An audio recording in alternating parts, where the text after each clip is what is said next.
আমাদের বেশিরভাগ মানুষ কুল হুয়াল্লাহ সূরা দিয়ে নামাজ পড়ে নামাজ শর্ট করার জন্য, সংক্ষেপ করার উদ্দেশ্যে সূরা কুল হুয়াল্লাহ পড়লে সেটার কারণে আল্লাহর কাছে সওয়াব পাবেন না, বরং আপনার নামাজের মর্যাদা আরো কমবে। নামাজ কি সংক্ষেপে করতে হয় না লম্বা সময় নিয়ে করতে হয়?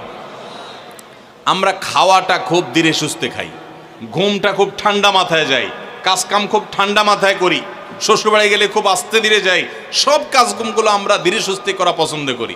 শুধু নামাজের বেলা আসলে, জিকির তসবির বেলা আসলে আমরা 4G 5G গতিতে, তুফান মেইলের গতিতে যত তাড়াতাড়ি সম্ভব করার চেষ্টা করি।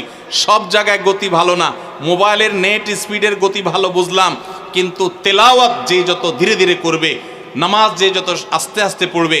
আপনি মসজিদে লক্ষ্য রাখবেন, আপনার মসজিদে যেই লোকটার নামাজের সবচেয়ে বেশি সময় লাগায়, যেই লোকটার 2 রাকাত নামাজে সবচেয়ে বেশি সময় ব্যয় করে, আপনি নিশ্চিত ধরে নেবেন এই লোকটার নামাজি হিসাবে তত আল্লাহর কাছে প্রিয় এবং শ্রেষ্ঠ।